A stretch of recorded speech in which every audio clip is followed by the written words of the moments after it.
Mulheres que ficam mais na rede social fazem mais procedimento estético. E compram mais produtos? E compram mais.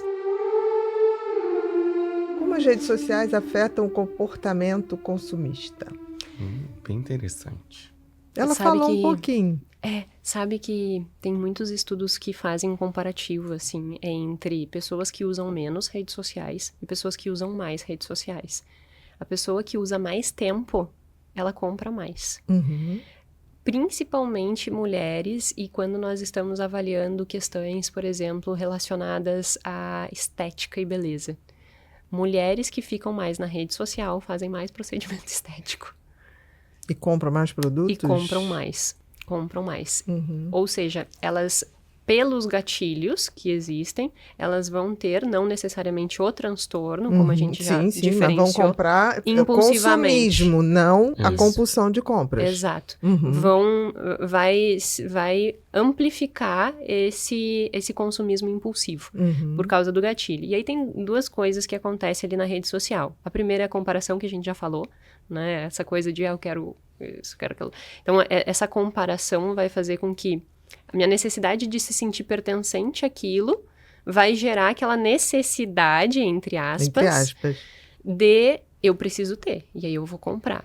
Só que, na verdade, isso é extremamente ilusório, e esse é o grande problema, porque a pessoa compra para se sentir pertencente, para se sentir acolhido naquele grupo. Só que ela nem conhece aquele grupo, porque aquilo ali é virtual e não tem... Exatamente. Sabe? Aí vai o quê? Vazio.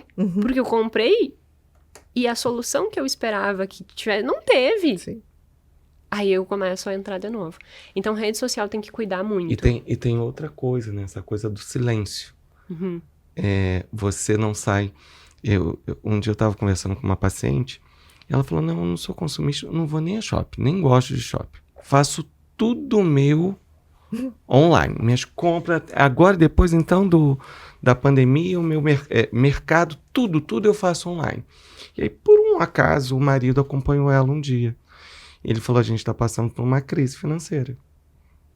E ela foi, sabe? Ela não conseguia enxergar que ela estava uma consumista online, sem ela perceber. Porque é silencioso, é sozinho, é você e o cartão já está cadastrado ali. E vai. E aí é aquela coisa que a gente conversou. É o parcelado. Você não está vendo que você já parcelou. A mesma coisa é a compra online. Às vezes demora 2 meses, 3 meses para chegar. E quando você vê, você já comprou e coisas que você nem necessitava tanto. Isso é bem importante, porque o que existe aí, né? Uma dissociação entre o pagamento e o consumo. Exato. Então, a pessoa, ela comprou, mas ela não pagou por aquilo. Porque aquilo juntou no cartão de crédito e ela pagou um boleto. Exatamente. Ela pagou um boleto, ela não pagou por aquilo. Então, não existe o que a gente chama de dor de pagamento. E aí, ela compra mais. Então, compras online e esses facilitadores de consumo, cartão de crédito, essas coisas que hoje em dia a gente tem... Boleto, até facilidade, assim, que a gente tem no telefone, eu não preciso mais nem andar com cartão, Isso é um outro fator que eu também tenho percebido. Acelerou muito. O cartão está associado ao seu celular, você vai naquilo e sem perceber. Quando você tem a notinha ali, que você... Nossa, tá acabando minha notinha aqui, né? E isso cada vez está menor. Até pela segurança, por tudo.